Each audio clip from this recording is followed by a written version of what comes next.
Welcome, ladies and gentlemen, to the podcast episode today. My name is Andre, where I am committed to maximizing my influence inside and outside the family context and helping others do the same.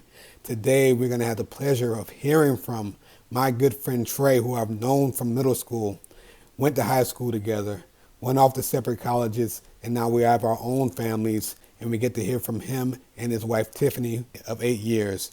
They have two children together, and we're going to hear a little bit about their story, how they got together, and some of the joys and challenges of marriage and parenthood. We're going to start this episode off with a fun little icebreaker. What is that one thing that your spouse does that just drives you crazy?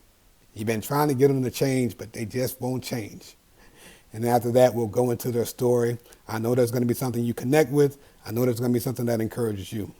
So without further ado, let's get into the episode.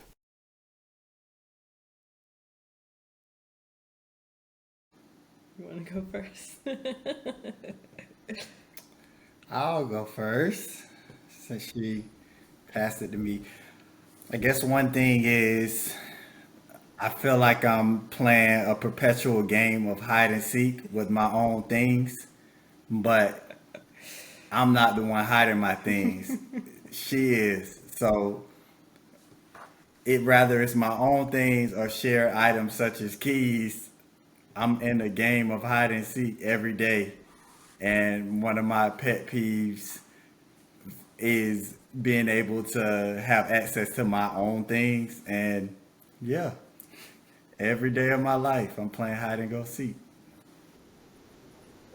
Honestly, it is the very same reason why he thinks things are hidden from him 90% of the time.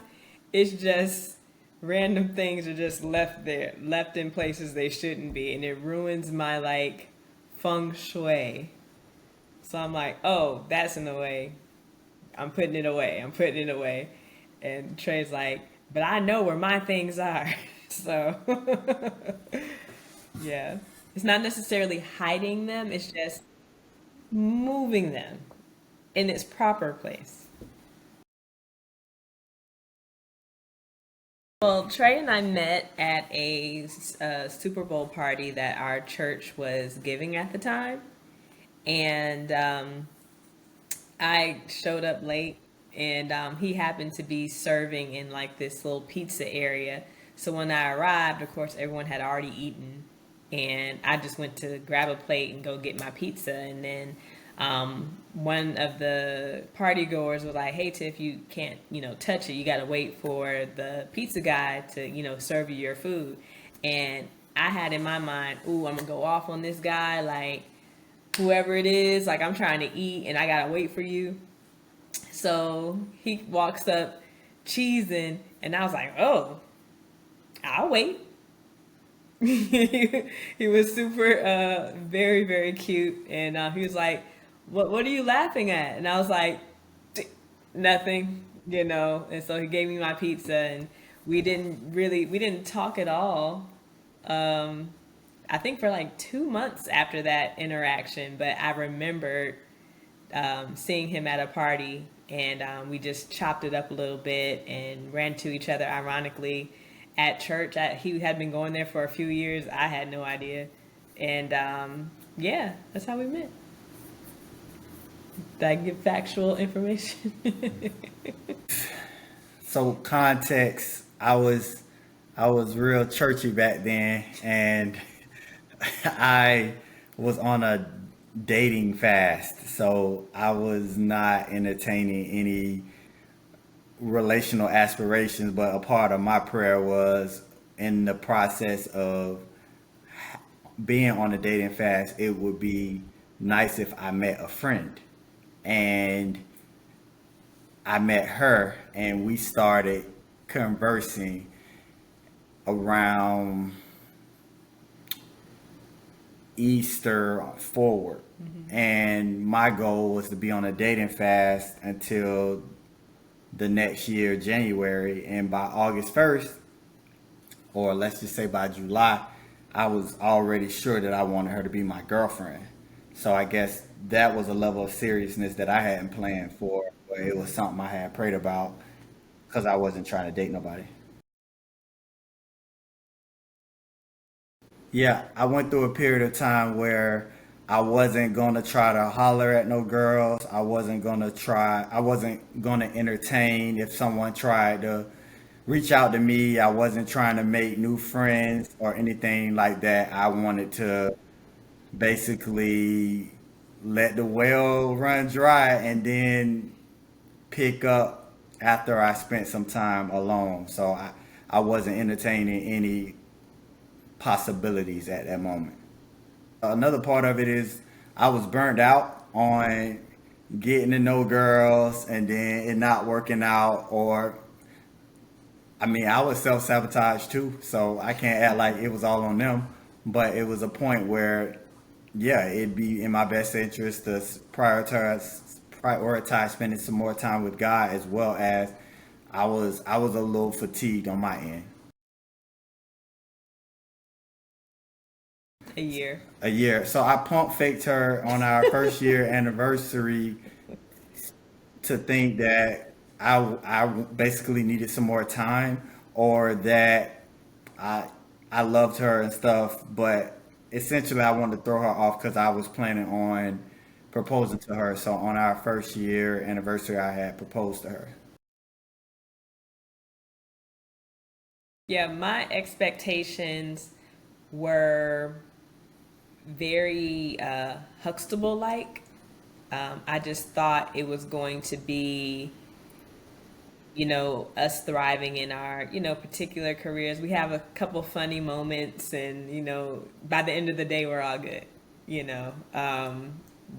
At least for my family, I was, 32 at the time. So I had been out of my parents' house for a long time and wanted to kind of establish like what marriage looked like for me. Like I saw all kinds of marriages and I was like, well, I know I want some, good, marriage things and habits. And I was like trying to apply them, but not keeping in mind that applying that takes work. Like it's going to take work on both parties. So that initial time frame of like when we got married, it was like it was wonderful, but it was also like probably I would say like the most challenging year for myself. I didn't have a lot of particular expectations. I know that I had saw I hadn't saw many successful marriages up close and personal.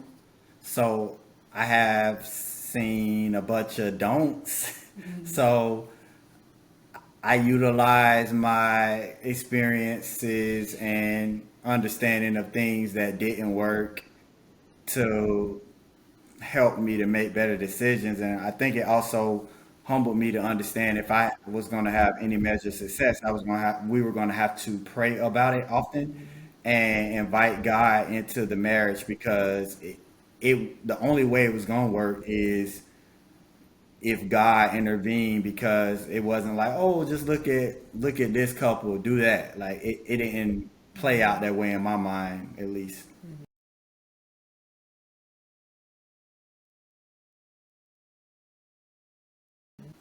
I would first say you need to understand marriage in its appropriate bucket, if I can describe it that way. Some people think like, oh, it's just us, when really it's you, me, and the marriage is its own entity. And therefore, like, I need to work on me, you need to work on you, but we need to work on our marriage. So the fact that you understand that it's its own entity, you need to.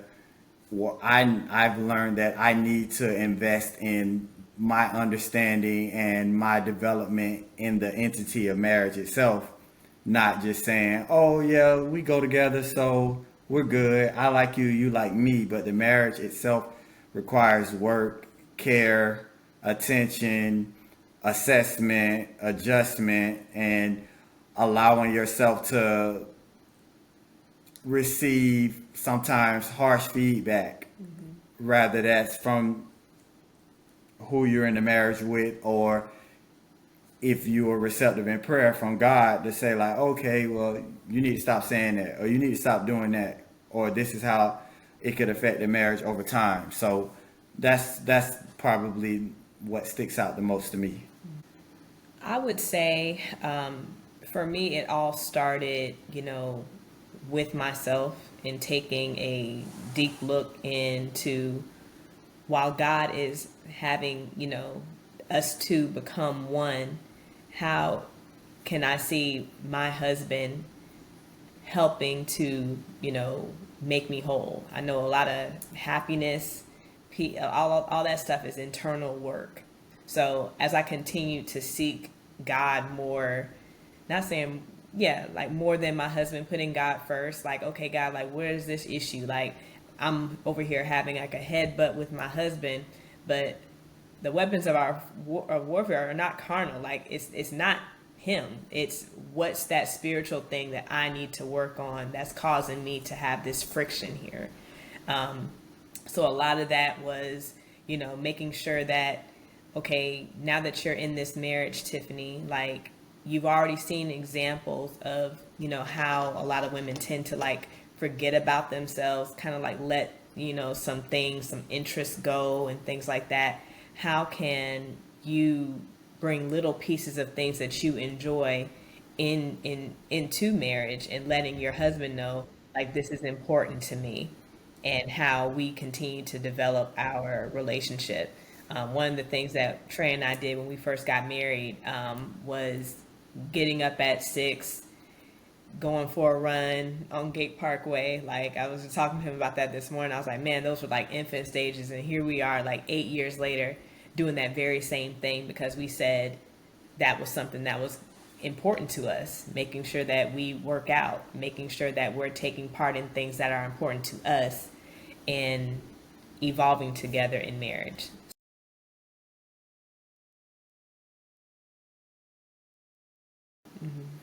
Yeah, for me, it would be, especially after becoming an adult and having your own time. I'm the type of introvert where I could spend hours by myself and doing research, learning new things, or whatever I feel like doing, essentially.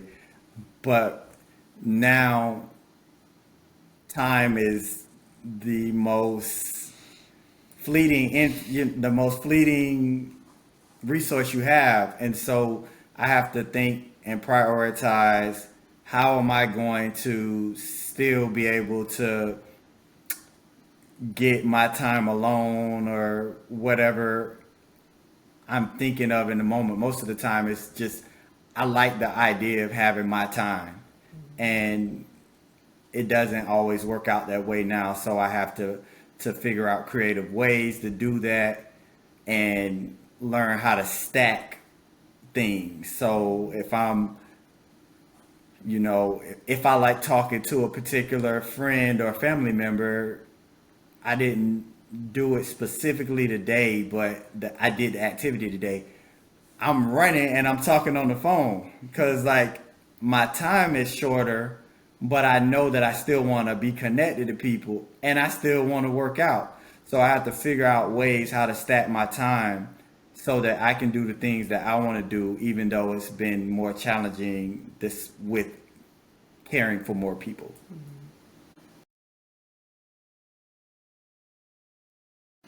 Yeah, when we first got married, we were always talking about, oh, we'd be, open to like 3 children.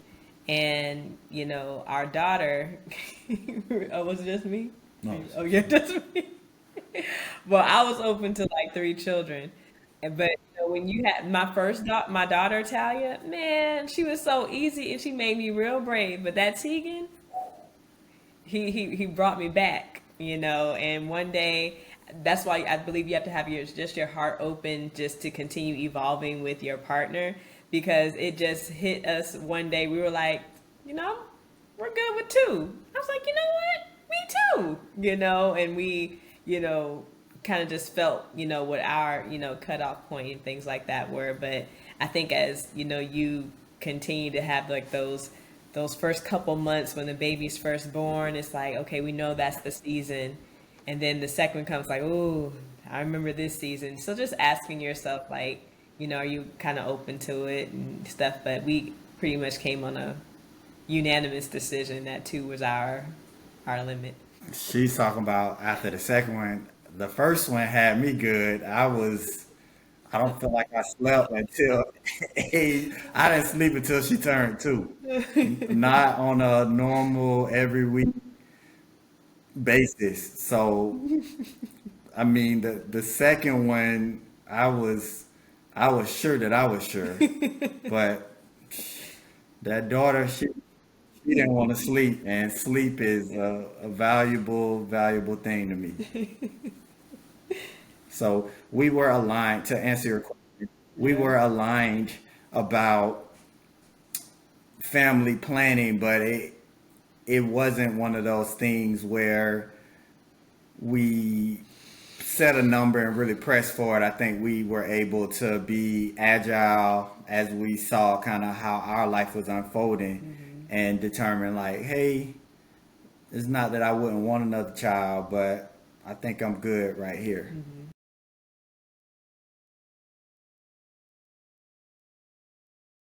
What gives me joy is thinking about how my kids value my time and attention. I know that the cliche is that a dad is a child's first superhero, but because that seems in some ways to rub off over the years, you forget until you experience it yourself, and it's like, man, it's kind of cool. Every time I walk in the room, it's a party, or it's kind of cool that I have the ability to form an impressionable mind, and it makes brings me joy that I can take part in doing it in a meaningful way. The challenge is I like my space. I already mentioned my time, and I I find myself. I think I've submitted to it now, but I'm like, what happened to my time? What happened to my space? What happened to my own food? I'm sitting around here hiding, taking bites of my own food, and that type of stuff. It, I mean, it's funny and it's lighthearted, but you really think about that, and you can scale that up to more sensitive matters. But that comes to mind for challenges for me. Yeah, I think the biggest joys, like my daughter, for instance, like I didn't know how much like me that she would be like, but she's just a girly girl.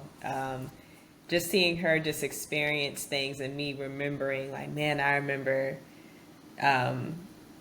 experiencing this for the first time. Like, so this is how I was, just being able to see her interests, the things that she likes, and things that we can do to like brighten up her day. Like I get so gassed up just thinking about, oh, maybe we can do this. All the stuff is like within reason, but it's just so cool to see, a little woman just growing up. And my son, he is. I have no idea how boys were with their mothers, but he is. I guess he's my biggest fan, and he's just always wanted to be with me and held, and gives like the best hugs, and it's like, wow, like this is the first little person from jump who just loves me and wants to be with me, and just seeing his little personality come out has been like one of the greatest joys. Now the challenges is, with all of that loving I'm getting, they don't want to be without me. So I had mentioned earlier in our interview, like we, tend to try to work out in the morning. My daughter, she'll open up that garage door and be like, and she'll come in there, I'm like, you're in the way, but let's try to make this work. And my son is like, sometimes it's just in the season that he's in, approaching 2, it's just I just know that the season that we're in, he just needs a lot of attention right now. And I know, like, towards the end of the day, that season is just a phase and it won't last forever. So I'm trying to look at the bright side of them, needing me and wanting me at all times. Because your boy want to be in the bathroom when it's going down. And I'm like, bro, it's stinking here. You don't want to go somewhere. They just want to be in. They want to be in the mix.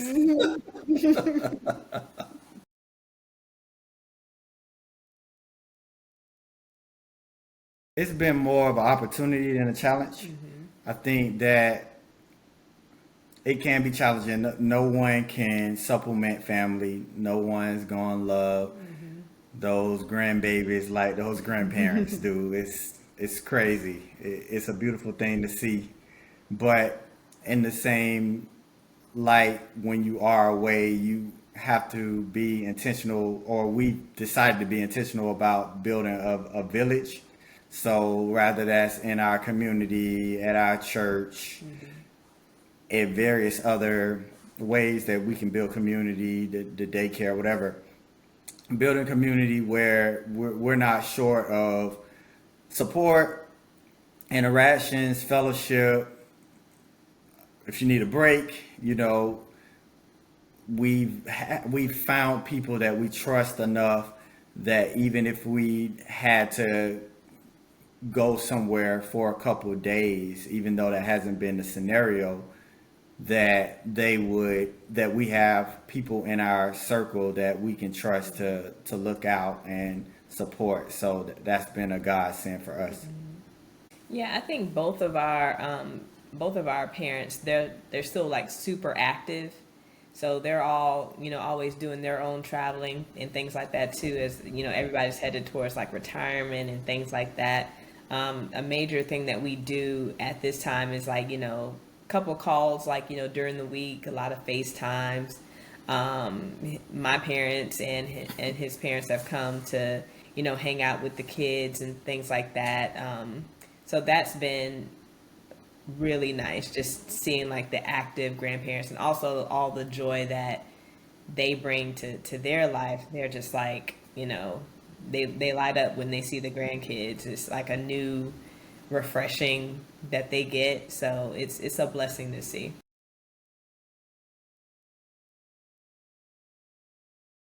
I'll talk about an ongoing one, but it's not specific to a situation because it's ongoing. It can show up at any time. But for Tiffany and I, we have different levels of risk tolerance. So sometimes I like to say if I was single, but probably not. But I say I'd probably be a nomad. So my risk tolerance is higher. Like I will do more spontaneous things, take higher risk, try new things that may or may not work out, but I'm willing to jump out there and figure it out. But at the same time, I'm pretty good, I feel like, at calculating the risks that I'm willing to take. But in the same light, Tiffany, she's more settled. I definitely feel that she is ambitious and she wants to do great things. She is more calculated than I am. So the challenge is sometimes I'm ready to go. Like what we talking about? Like we got the facts. We prayed. We it's time to go. And we've butted heads and really had to have some heart-to-heart conversations because I felt like it was time for us to go forward. And I felt like I was getting indications from her that she felt comfortable, but then it was more like the meeting of the minds in the end, and we were not as aligned as I assumed because I was ready to go. And then I felt like I got hurt because we didn't do anything. But in retrospect, some of those things, I just say in retrospect, it all worked out, but that's ongoing because I'm gonna be ready and real soon to do something risky again, not for the sake of self detriment, but I have a higher risk tolerance. So that's an ongoing challenge that we have to navigate. Yeah, and to follow up with what Trey was talking about, a lot of that, low key just fear came from me being so happy the way things are.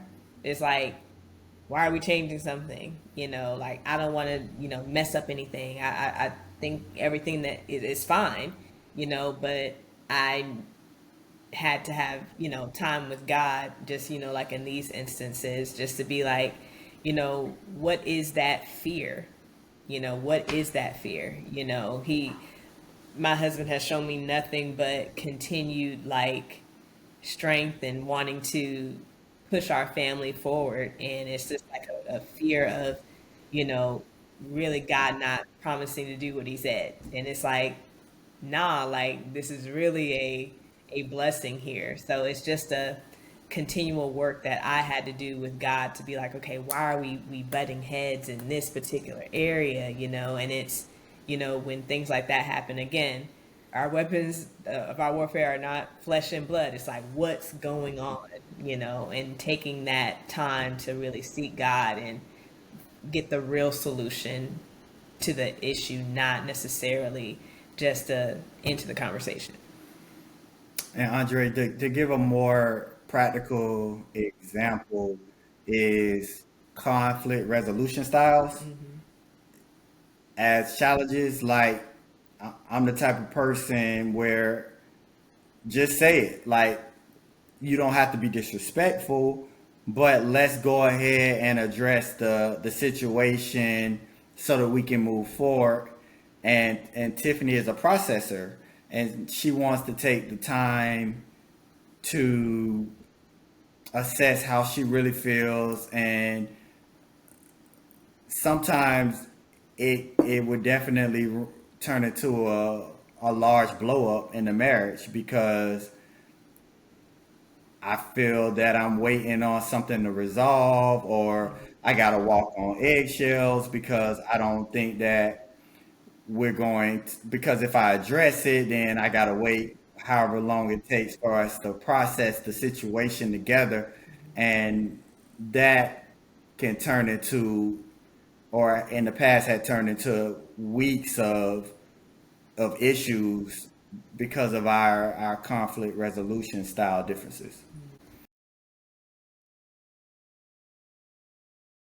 What I appreciate about Tiffany is she is very good at celebrating me, and I came from a regimented kind of mindset or even upbringing where it's like you did something good, you did what you were supposed to do. Like, what we talk about, and not necessarily that somebody forced that on me, but rather by force or by my personal nature. It's like I did what I was supposed to do.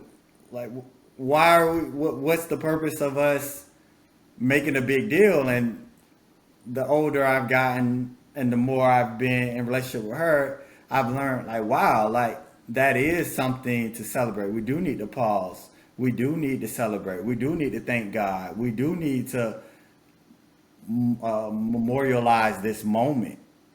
And I really appreciate that about her because I would really just click, click, click, check, just keep checking boxes and never stop to see what kind of victories I've had, celebrate, have an ice cream cone or something, just take a moment to celebrate. So I really appreciate that about her. Yeah, for me, I really appreciate Trey helping me to be more assertive and not saying that the things that I need, the things that I want, that doesn't mean I'm being mean. It's me placing my boundaries, me saying what I want, and being okay with the outcome.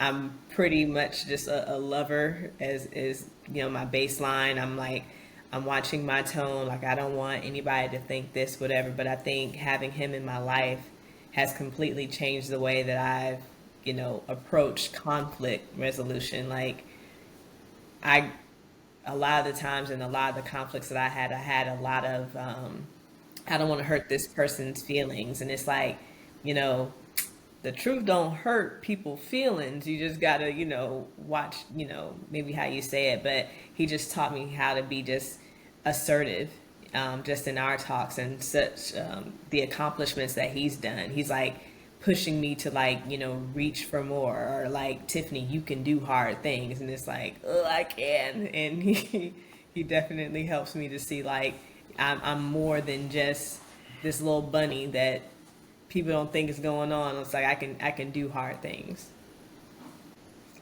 We had a celebration earlier. He reminded me like, Tiffany, we need to celebrate you. I'm like, what? You know.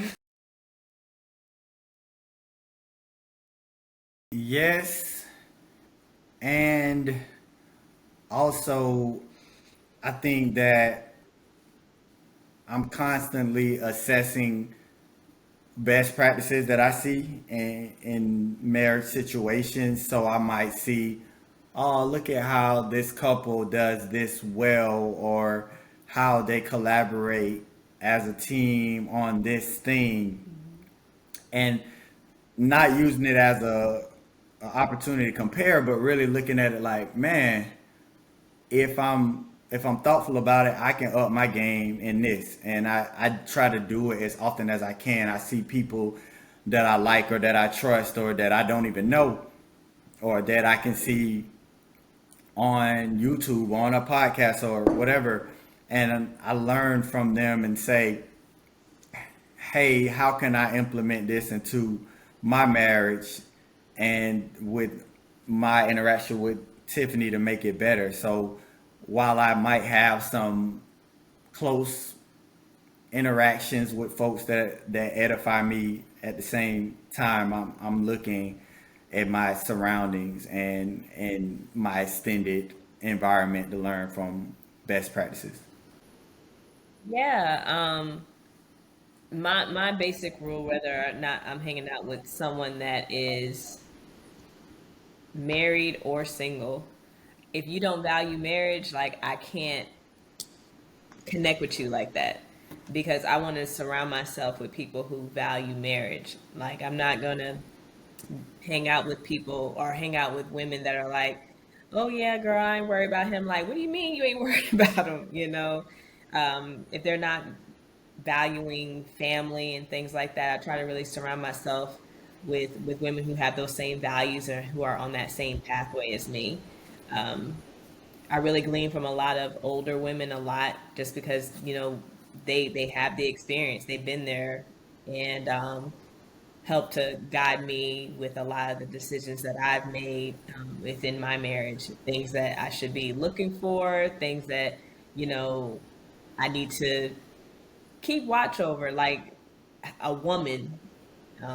So that's been really beneficial in me making sure that, um, our marriage is intact, as far as looking at, mentors, the things to do. I've seen a lot of what not to do. So getting the do's has been great.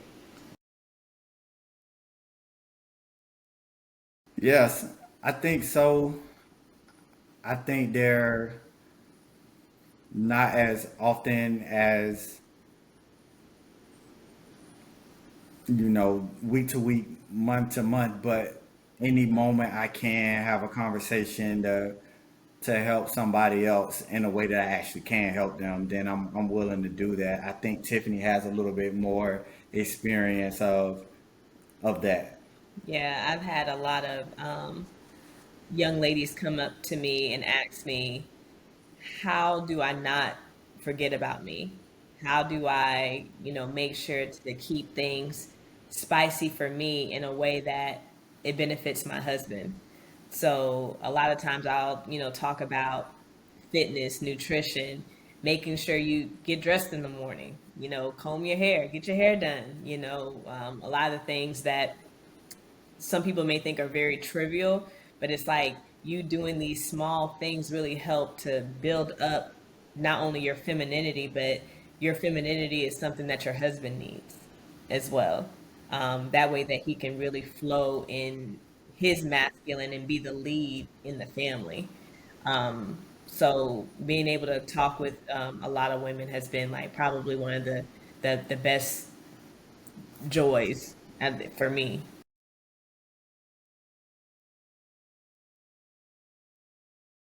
Man, I got so many angles. I'm gonna try to be succinct here because I can think of the male perspective, the spiritual perspective, the financial perspective. There's a lot of perspectives you can look at marriage, and there is benefits from a spiritual perspective. It's a blessing on it, and it's in the scripture. One that comes to mind is whoso finds a wife finds a good thing, obtains favor of the Lord. And then you could also start looking up other scriptures that talk about the blessing that comes with marriage. So my thought is, if I'm gonna be with somebody, i.e., my wife, I might as well get blessed in the process. Like, I'm gonna have to put in some work. So it's gonna be challenging moments. It's gonna be joyful moments. But God made a promise to me, several, regarding marriage and how He will bless it. So I might as well get a blessing.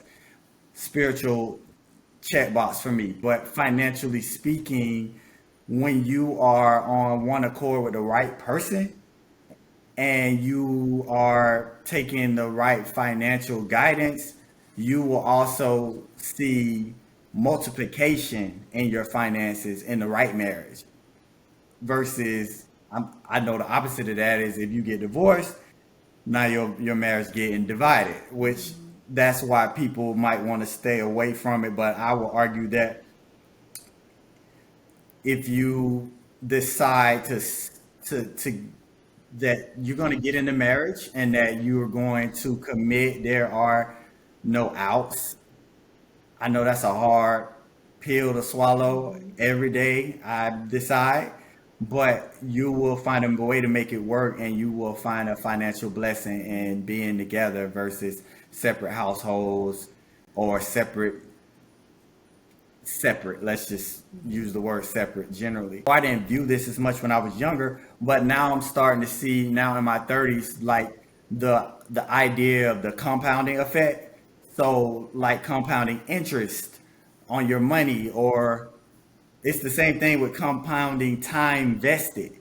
And let's be real and practical. At some point, I don't want to have to learn a new person over and over again. Call me lazy, I call myself strategic.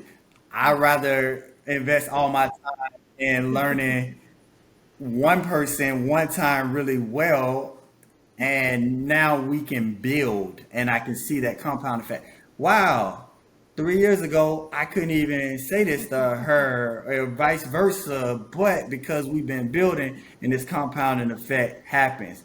Somebody could argue, oh, okay, well, you don't have to be married for none of this to happen. True, but see, point A, which is the blessing.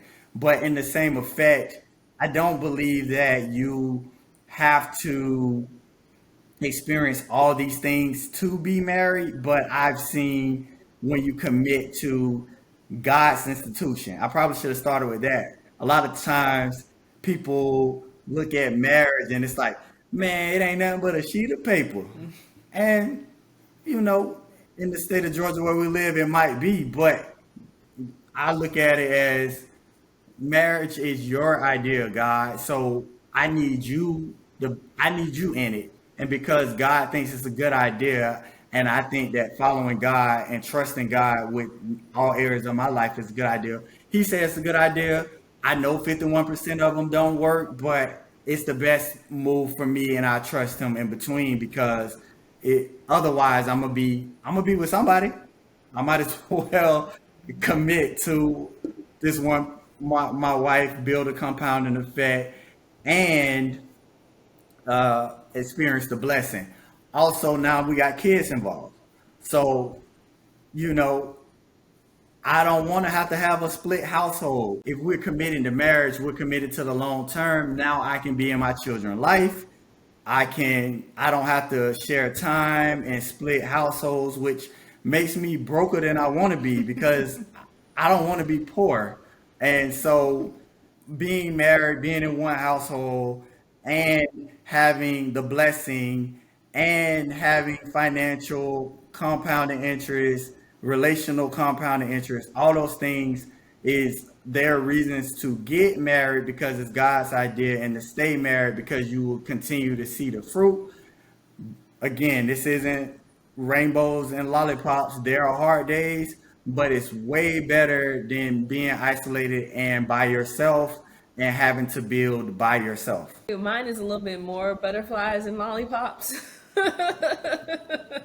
But the thing of why I got married, I've always wanted a relationship that was like reciprocated. And one of the things that drew me to Trey immediately was the fact that he was pursuing me just as equally as I was like getting to know him. So there was no like confusion, no, I wonder, whatever. I remember screenshotting a couple of our conversations before we started, dating and things like that. We were just friends, and I was like, why am I highlighting this conversation? But when I went back and read it, he was very keen on, I believe that God is leading us in this direction. And I was like, man, I feel like that too. Like he was in a position of being very vulnerable with me and myself being vulnerable with him. Like I felt like I was safe to allow feelings and emotions to like take place. And I'm comfortable to say when before he actually asked me to be his girlfriend, I was like, I'm marrying this guy. Like I was like, that's it. Like I knew because it was just different. Um, yeah. And so even as we continued to grow, I didn't really know what to really look for, in a man. Like I wanted basic. Like you love, not saying like you loving God is basic, but you going to church, you got a job, stuff like that. But as we continued to grow, and I was like, man, like Trey is really driven. I didn't know I wanted that. Like, oh, he's really good with kids. I didn't know I wanted that. And it's like as our relationship progressed, the things that he was just naturally doing were the things that, man, I didn't even pray for that, God. Like, thank you so much. And even as we have gotten to this place of like staying married, Trey has continued to evolve just as I have evolved. I think a lot of marriages tend to have these issues where one partner just stops doing anything and one wants to grow or, vice versa. And it's like, man, like I can really look back over these like 8 years and see like, I love this man. I want to continue to build with this man. Financially, I trust him. And it's like there's a lot of people that I've known longer than I've known, Trey. I've known Trey like 10 years, but it's like if I tell him I need something, like, oh, I know I can depend on my husband, and that's probably one of the biggest blessings. And he seeks God like for real, not just like, oh, I'm gonna pray about it. I get to get the front row seat and seeing my husband pursue God. And as a wife, that has been like, I don't know, it's just been the best gift to me because I seek God, but just to know that my husband seeks him just as much as I do, like, and I think that's probably one of the biggest things of why I get married and stay married. And, we're going to be 50 years. But I say that jokingly, but I'm like, I'm so serious. But I'm really, really thankful. You got to choose right because I don't You want to do. be poor. let me tell you, you see how handsome he is? That's because I treat him right. You know what I'm saying? Amen. Because you can tell. Cut the cord, Andre. Cut the cord. And he treats me well too, you I know. do. He do. He got For the me. record. Thank you, Andre. All right.